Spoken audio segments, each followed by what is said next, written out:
생각이 행복과 불행을 만든다. 제2부 믿음이 현실을 만든다. 인지 편향, 자기 실현 예언, 그리고 이야기하는 뇌. 들어가며 당신이 보는 세상은 진짜인가? 두 사람이 같은 회의실에서 같은 발표를 듣습니다. 한 사람은 역시 내 생각이 맞았어.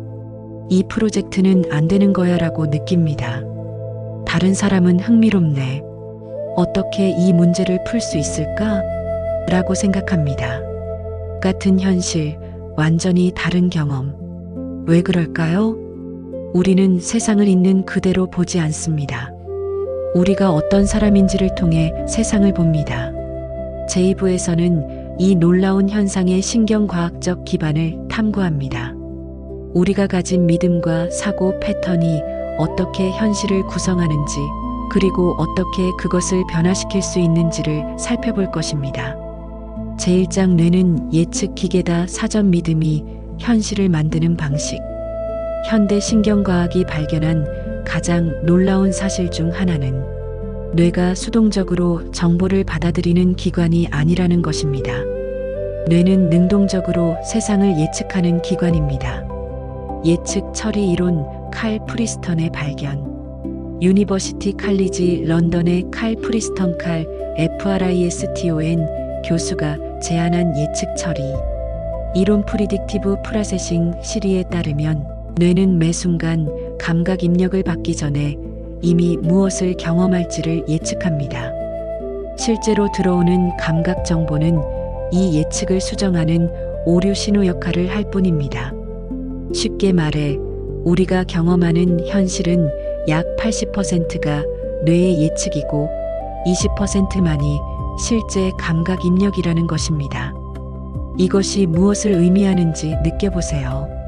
당신이 지금 느끼는 현실은 대부분 과거의 경험과 믿음에서 만들어진 예측입니다. 확증 편향의 신경과학. 이 예측 시스템은 왜 우리가 자신의 믿음을 확인하는 정보만 찾게 되는지를 설명합니다. 이것이 바로 확증 편향 컨퍼메이션 바이어스입니다. 도리스 레이먼드 돌런 교수 연구팀의 뇌 영상 연구에서 사람들이 자신의 기존 믿음과 일치하는 정보를 접할 때 뇌의 보상 회로가 활성화된다는 것이 밝혀졌습니다. 반면 믿음에 반하는 정보는 뇌의 갈등 감지 영역을 활성화시켜 불편함을 유발합니다. 나는 사람들이 나를 싫어한다고 믿는 사람은 중립적인 표정을 봐도 적대적으로 해석합니다. 세상은 기회로 가득하다고 믿는 사람은 같은 상황에서 가능성을 봅니다. 뇌는 믿음을 확인하는 기계입니다. 그리고 그 믿음은 우리가 경험하는 행복과 불행을 결정합니다. 점화 효과 보이지 않는 생각의 영향. 존 바그잔 BARGH 예일대 교수의 고전적 실험에서 노인과 관련된 단어주름, 플로리다, 있다 등을 본 사람들은 그 후 실제로 더 천천히 걷는 것으로 나타났습니다. 단어를 읽었다는 것을 의식하지도 못한 채로요. 이것을 점화 효과 프라이밍 이펙트라고 합니다. 우리가 의식적으로 인식조차 하지 못하는 생각들이 우리의 행동과 감정에 실제로 영향을 미칩니다. 당신이 매일 어떤 이야기를 읽고 어떤 대화를 하고 어떤 환경에 노출되는가, 이 모든 것이 당신의 생각을 점화하고 그 생각이 당신의 현실을 만듭니다. 제2장 자기실현 예언 믿음이 현실이 되는 메커니즘. 이제 더 직접적인 현상을 살펴봅시다. 우리가 자신에 대해 품는 믿음이 어떻게 실제 현실을 만드는지입니다. 로버트 로젠탈의 피그말리온 효과. 1968년 심리학자 로버트 로젠솔은 혁명적인 실험을 했습니다. 초등학교 교사들에게 무작위로 선발된 학생 명단을 주고 이 아이들은 곧 지적 능력이 크게 향상될 것이라고 말했습니다. 완전히 허구의 정보였어요. 8개월 후 그 명단에 있던 아이들은 실제로 IQ가 평균 12포인트 이상 상승했습니다. 교사의 믿음이 아이들의 현실이 된 것입니다. 어떻게 이런 일이 가능했을까요? 교사들은 그 아이들에게 무의식적으로 더 많은 관심을 주고 더 어려운 과제를 제시하고 실패해도 더 격려했습니다. 믿음이 행동을 바꾸고 행동이 현실을 바꾼 것입니다. 당신이 자신에 대해 품는 믿음도 마찬가지입니다. 자기 효능감 반두라의 발견. 스탠포드대 알버트 반두라 엘버트 BANDURA 교수는 자기 효능감 셀프 마이너스 에피케시라는 개념을 통해 이것을 설명했습니다. 자기 효능감이란 나는 이것을 해낼 수 있다는 믿음입니다.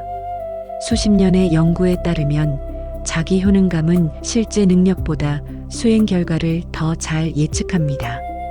나는 수학을 못해라고 믿는 학생은 수학 문제를 보는 순간 포기하려는 충동을 느끼고 조금만 어려워도 그만둡니다.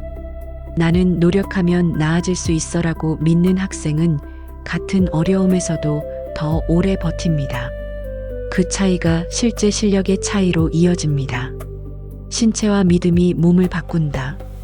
하버드대 알리아 크럼 ALIA 크럼 박사의 실험에서 같은 운동량의 청소부들에게 당신이 하는 일은 운동에 해당한다는 정보를 주었을 때 아무 정보도 받지 못한 집단보다 체중, 혈압, 체질량 지수가 유의미하게 감소했습니다. 생각이 실제로 몸을 바꾼 것입니다. 스트레스에 대한 믿음도 마찬가지입니다.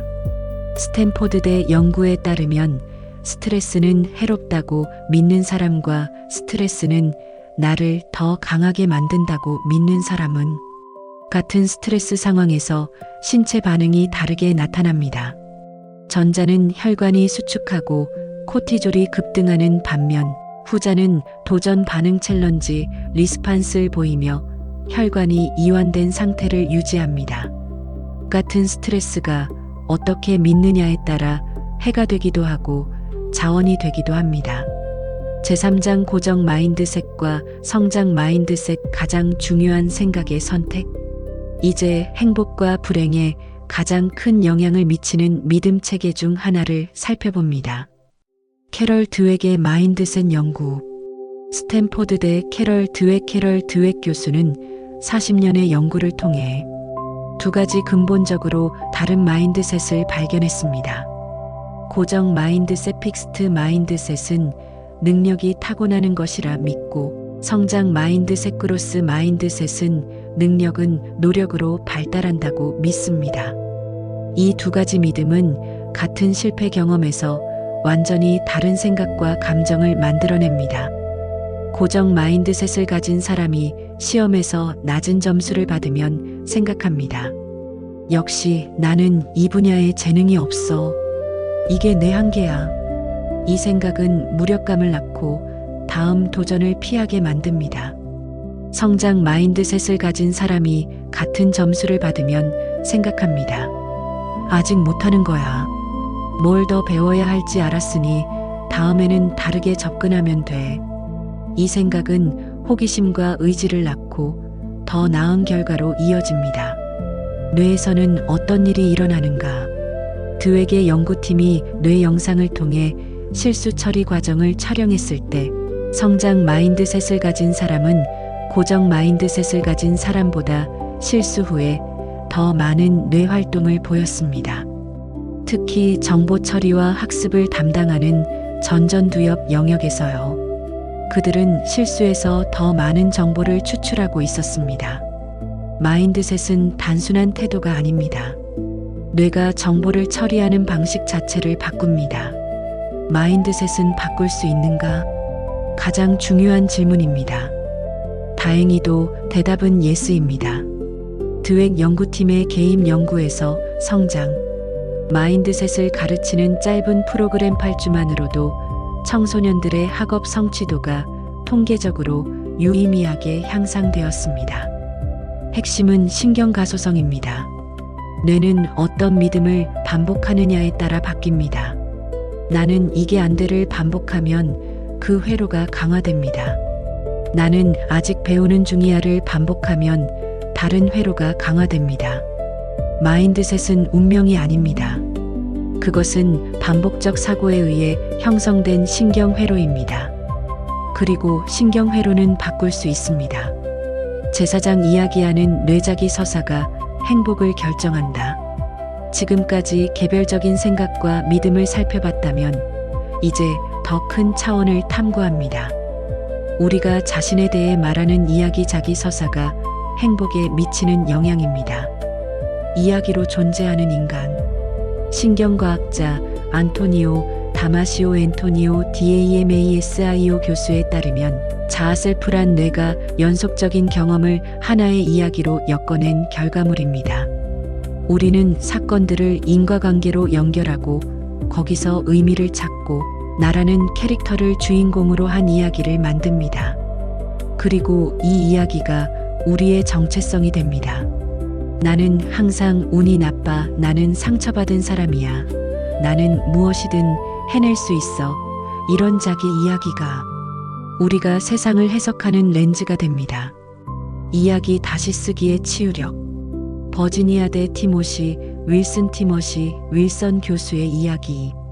편집 스토리 에더팅 연구에서 우울증 경향이 있는 대학생들에게 자신의 어려움을 새로운 관점에서 재해석하게 했을 때 단 몇 시간의 개인만으로 수개월 후까지 이어지는 유의미한 행복감 증진이 관찰되었습니다.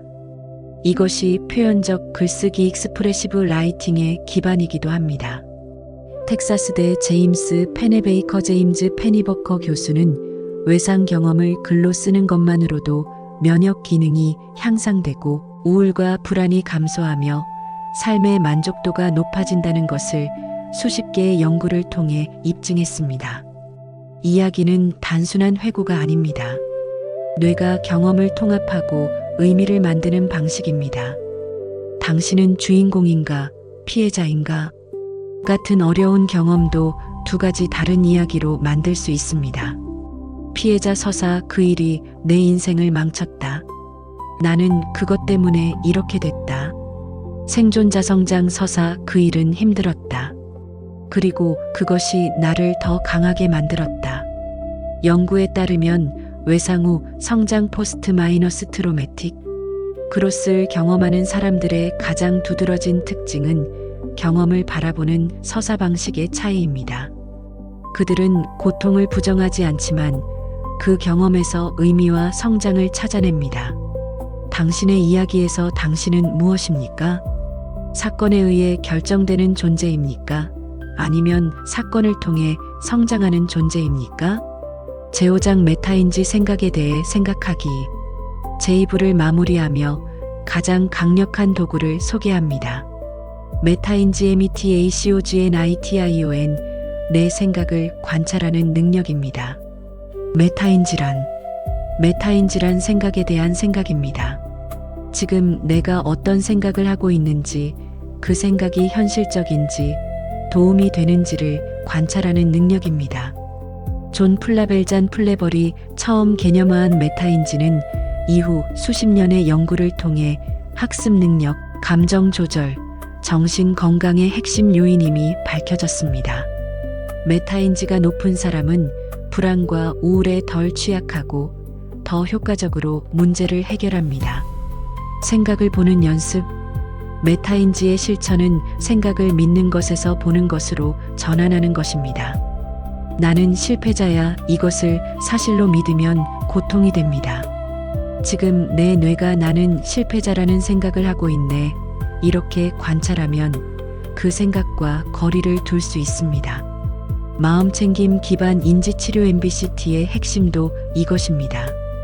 우울 재발 방지 효과가 항우울제만큼 강력하다는 것이 여러 임상 연구를 통해 확인되었습니다. 제2부를 마치며 우리는 오늘 배웠습니다. 뇌는 예측 기계이며 우리의 믿음이 현실을 필터링한다는 것. 확증 편향은 우리가 믿는 것을 계속 확인하게 만든다는 것. 자기 효능감과 마인드셋은 실제 현실을 바꾸는 힘이 있다는 것. 자기 서사 우리가 자신에 대해 말하는 이야기가 행복의 토대가 된다는 것. 그리고 메타인지를 통해 우리는 생각에서 자유로워질 수 있다는 것. 행복은 운명이 아닙니다. 그것은 당신이 매일 어떤 생각을 선택하고 어떤 이야기를 자신에게 들려주느냐의 결과입니다. 제3부에서는 이 모든 것을 통합합니다. 어떻게 생각 습관을 의도적으로 바꾸고 지속 가능한 행복의 신경, 회로를 만들어갈 수 있는지를 구체적인 과학적 방법론과 함께 탐구할 것입니다.